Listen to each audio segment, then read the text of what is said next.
گلی گلی میں پھرایا گیا غریبوں کو، قدم قدم پہ رلایا گیا غریبوں کو، بچھا کے کانٹے چلایا گیا غریبوں کو، تماشبینوں میں لایا گیا غریبوں کو، سبب سمجھا گیا ہے ہمیں ستانے کو، مگر قبول مدینے ہمارے آنے کو، لٹا کے آئے ہیں زہرا کے ہم گھرانے کو، مگر قبول مدینے ہمارے آنے کو۔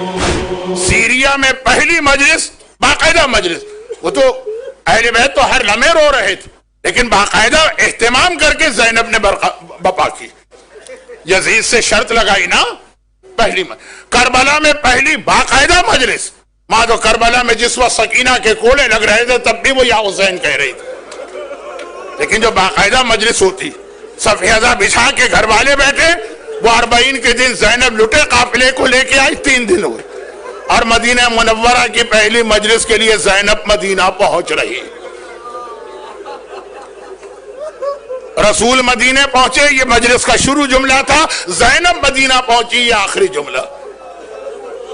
ایک بار کربلا سے 3 دن کے بعد یہ قافلہ چلا اور شہر مدینہ کی دیواریں نظر آئیں،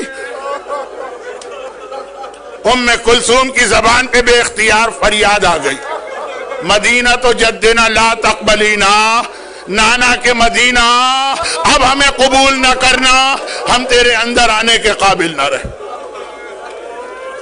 کلثوم تو فریاد کر رہی ہے اور زینب جلال کی عالم میں سجاد سے مخاطب ہوتی ہیں، سجاد اب زینب شہر مدینہ میں نہیں جائے گی، ساری زندگی شہر کے باہر یہیں بیٹھ کر مجاور بن کے گزاروں گی۔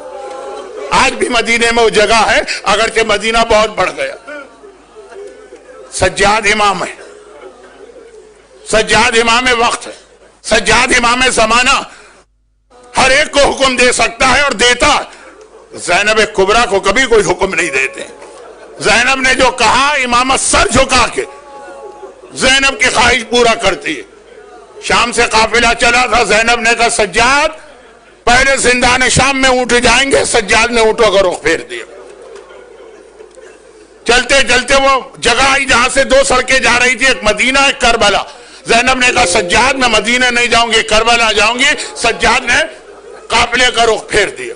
اور آج زینب نے، کلثوم تو ماتم کر رہی، زینب نے سجاد کو بلایا، کہا سجاد اب میں شہر میں جانے کے قابل نہ رہی، ساری زندگی شہر کے باہر یہیں رہوں گی، خیمے یہاں لگا دیے جا۔ اب زینب کی زندگی خیموں میں گزرے گی۔ سجاد زینب ہے، رباب تھی تو سجاد نے امام کے طور پہ حکم دیا تھا، یہ زینب ہے، حکم دیا اونٹ بٹھا لیے جائیں، خیمے لگا دیے جائیں، اور ہر بیوی اس طرح خیمے میں گئی جیسے اب ساری زندگی یہی رہنا۔ لیکن سجاد کو تو پتا ہے نا کہ ہمیں مدینہ جانا ضروری، سجاد خود حکم نہیں دینا چاہتے۔ ایک ہی طریقہ سمجھ میں آ رہا، اگر یہ جملہ توہین امام نہ، خاندان کے اگر بزرگ آ جائیں گے ان کو زینب انکار نہیں کر سکتی، مجھ سے تو کہہ سکتی ہے نا، لیکن اگر عباس کی ماں ام البنین آ کے کہے زینب بیٹی، کیا زینب ام البنین کو منع کریں گی؟ ایک ہی طریقہ سمجھ میں آیا، چنانچہ بشیر کو بلایا۔ ہماری جب عزاداری ہوتی ہے خالی عزاداری نہیں ہوتی، اس میں تبرکات بھی ہوتے ہیں، یہ بھی زینب کی سنت۔ شام میں جب آزادی مانگی تو شرط لگائی پہلے تبرکات دیے جائیں، تبرکات لے کے اس کے سائے میں عزاداری کی نا۔ آج مدینے میں بھی زینب تبرکات لے کے آئی، چنانچہ سجاد نے بشیر کو بلایا، کہا یہ علم لے کے محلہ بنی ہاشم چلا جا، اور صرف اتنا اعلان کر دے حسین کا قافلہ آ گیا، کوئی اور بات نہ کہنا، صرف اتنا کہہ دے محلہ بنی ہاشم۔ اب وہ علم لے کے چلا محلہ بنی ہاشم، شہر کے بالکل بیچ میں، وہاں تک جانے کے لیے پورے شہر کو کراس کرنا ہے، پرانے زمانے کے چھوٹے شہر۔ خود کہتا ہے میں علم لے کے جا رہا ہوں، اعلان کرتا جا رہا ہوں، مدینے والوں حسینی قافلہ آ گیا۔ ایک جگہ پہ کچھ نوجوان کھڑے باتیں کر رہے تھے، رک گئے، میرے اعلان کو سنا اور پھر ایک دوسرے سے کہنے لگے جلدی چلو، ہمارا دوست علی اکبر بھی واپس آ گیا۔ مجھے تو آقا نے منع کیا تھا کچھ نہیں کہنا۔ وہ نوجوان علی اکبر کی زیارت کو چلے، میں محلہ بنی ہاشم کے بیچ میں آ گیا، اور ایک بار میں نے محلہ بنی ہاشم کے درمیان علم اپنے ہاتھ میں لیا اور آواز دی، اے محلے کے رہنے والوں، حسینی قافلہ آ گیا۔ کہتا ہے جیسے یہ جملہ میں نے کہا، ایک حجرے کا دروازہ فوراً کھلا، ایک ننھی سی بچی پورے حجاب کے ساتھ، ایسا لگ رہا ہے وہ ہر وقت دروازے پر ہی بیٹھی رہتی ہے، دروازے پہ آئی، میرا اعلان سنا، میں نے اپنا اعلان دہرایا، جیسے اس نے دوبارہ اعلان سنا، گھر کے اندر منہ کر کے کہنے لگی، چچا محمد حنفیہ ذرا جلدی سے مجھے لے چلے، میرا بابا آ گیا، میرا بابا آ گیا ہے۔ میں سمجھ گیا یہ حسین کی یتیمہ صغرا۔ میں تیسری مرتبہ اعلان کر رہا ہوں، مجھے لگا کوئی میرے گھٹنے کو پکڑ کے ہلا رہا، میں نے جھک کے دیکھا ایک بچہ کھڑا ہوا میرا گھٹنا ہلا رہا۔ میں نے کہا بیٹا کیا بات ہے؟ کہا ایک بات تو بتا، میرے بابا کا علم تیرے ہاتھ میں کیسے آ گیا؟ میرا بابا ہے کہا کہ اس کا علم تیرے ہاتھ میں آ گیا؟ میں نے پوچھا بیٹا تم کون ہو؟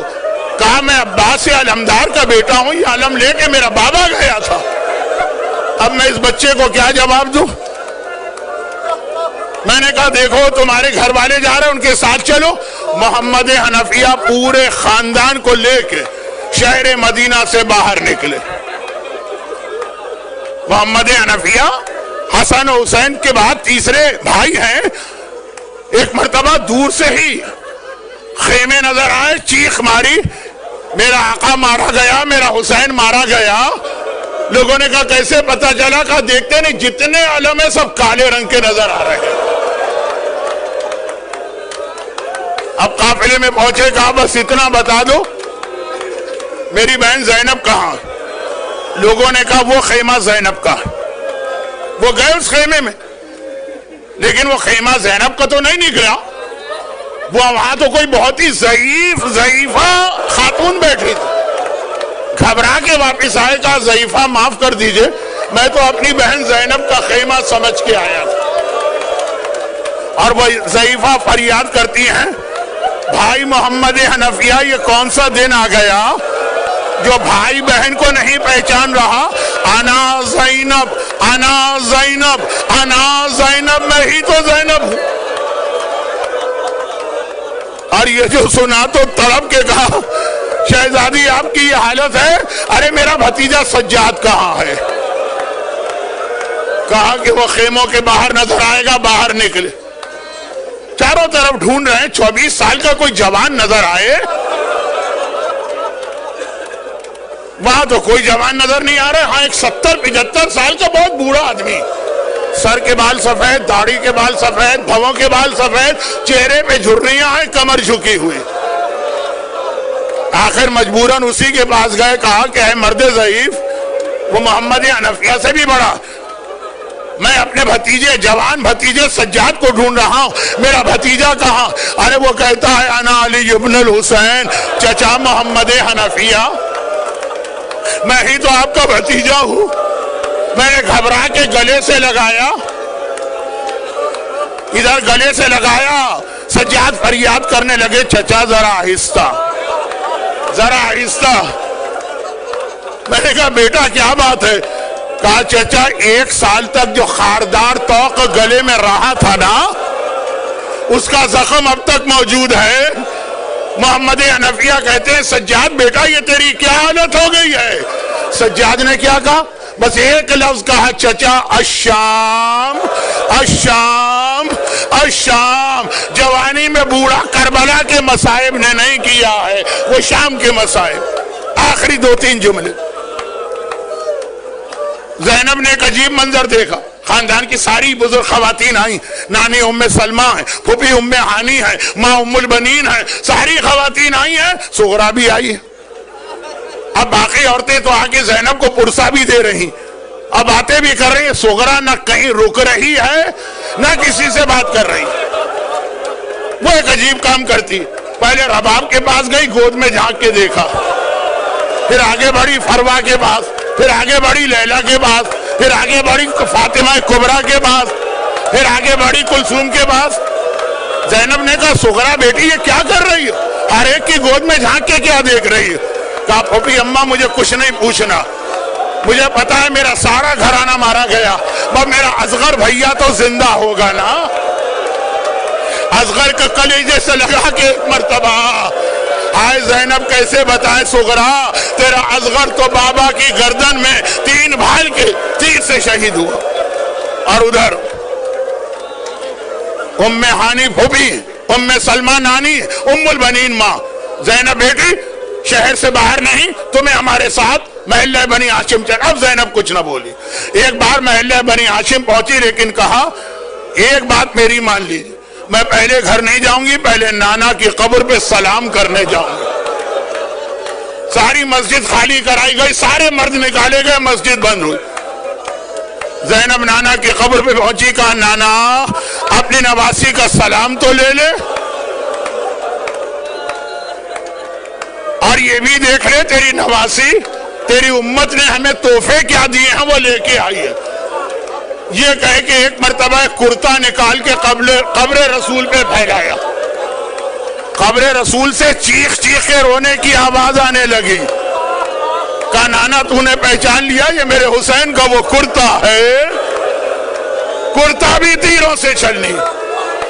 لیکن نانا یہ منظر دیکھ کے اتنا رو رہا ہے، کاش میرے لیے ممکن ہوتا تو میں تجھے یہ بھی دکھاتی میری کمر پہ کتنے کوڑے لگے. تیری زینب کوڑے کھاتے کھاتے پورے راستے گئی ہے. نانا کو سلام کیا، ماں کی قبر پہ پہنچی. اماں تجھے تو میں کیا بتاؤں، تو تو کربلا سے شام تک ہر مرتبہ میرے ساتھ تھی. اور پھر بھائی حسن کے گھر میں آئی، بھیا حسن میرا سلام لے، تیری بہن بڑی شرمندہ ہے. تیرے قاسم کو لے کے گئی تھی، بدن کے ٹکڑے ہوئے. زینب ہر ایک کو سلام کر رہی ہے. آئیے ہم بھی سلام کریں انہیں کربلا کے خاک نشینوں پہ. ہمارا سلام بھی ہو، ہم سوگواروں کا سلام، سلام خاک نشینوں پہ سوگواروں.